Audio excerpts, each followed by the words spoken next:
अदम गोंडवी साहब की एक लाइन है, तुम्हारी फाइलों में गाँव का मौसम गुलाबी है, मगर ये आंकड़े झूठे हैं, ये दावा किताबी। जी हाँ, मोदी सरकार जब से सत्ता में आई है तब से रोड, हाईवे और पुल बनाने में इतना पैसा खर्च कर रहे हैं कि लोगों को विकास तो दिखाई दे रहा है, लेकिन वो सिर्फ और सिर्फ सोशल मीडिया और कागज़ों में ही है।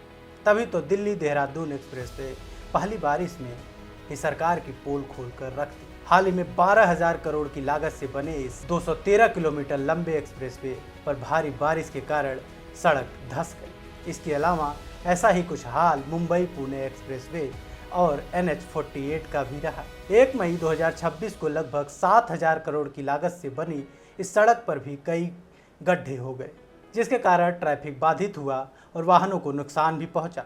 जरा सोचिए, तकरीबन 2 महीने पहले ही बनी सड़कों का हाल ये है, तो आप समझ सकते हैं कि इसमें कितना भ्रष्टाचार हुआ होगा। और ये सब मोदी सरकार के नाक के नीचे हो रहा है। तभी तो सड़क परिवहन मंत्री नितिन गडकरी अभी अपने पद पर बने हुए हैं।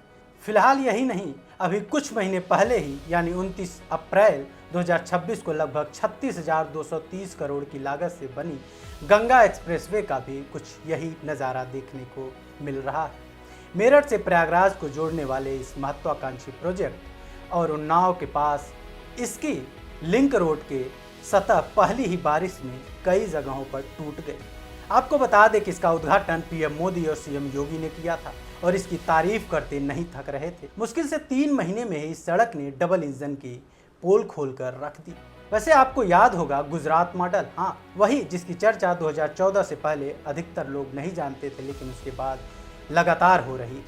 आइए उसकी भी सच्चाई हम आपको बताते हैं। गुजरात नेशनल हाईवे 48 किम भरूच एक्सप्रेसवे के पास प्रिलुदा के समीप एक पुल का कंक्रीट स्लैब धंस गया, जिससे 7 से 8 फीट गहरा गड्ढा हो गया और कई वाहन दुर्घटनाग्रस्त हो गए। आपको बता दें कि किम भरूच सहित दक्षिण गुजरात के प्रमुख हिस्सों जैसे किम एना और गांदेवा एना खंड को विकसित करने में कुल लगभग 7,689 करोड़ की लागत आई थी। कई ऐसे घटनाएं हैं जिसकी चर्चा हम आप करने बैठें तो काफ़ी समय लग जाएगा। आखिरी में कुछ सवाल सरकार से, ये सब पैसा वाकई में सड़क बनाने में लग रहा है या सिर्फ प्रचार प्रसार में खर्च किए जा रहे हैं? क्योंकि जो सड़कें आधुनिक बताई जा रही हैं एक बारिश तक नहीं झेल पा रही हैं, तो ये कैसा विकास है जो सिर्फ सोशल मीडिया और कागजों में दिखाई दे रहा है? आखिर में जनता से हम 2 लाइनें बोलना चाहेंगे। पर्दा आंखों से हटाने में बहुत देर लगी, हमें दुनिया नजर आने में बहुत देर लगी। नजर आता है जो वैसा नहीं होता कोई शख्स, खुद को ये बताने में बहुत देर लगी। जी हाँ, अपने विवेक से काम लीजिए, देश और राष्ट्र को सर्वोच्च मानिए, ना कि किसी पार्टी और नेता को। धन्यवाद।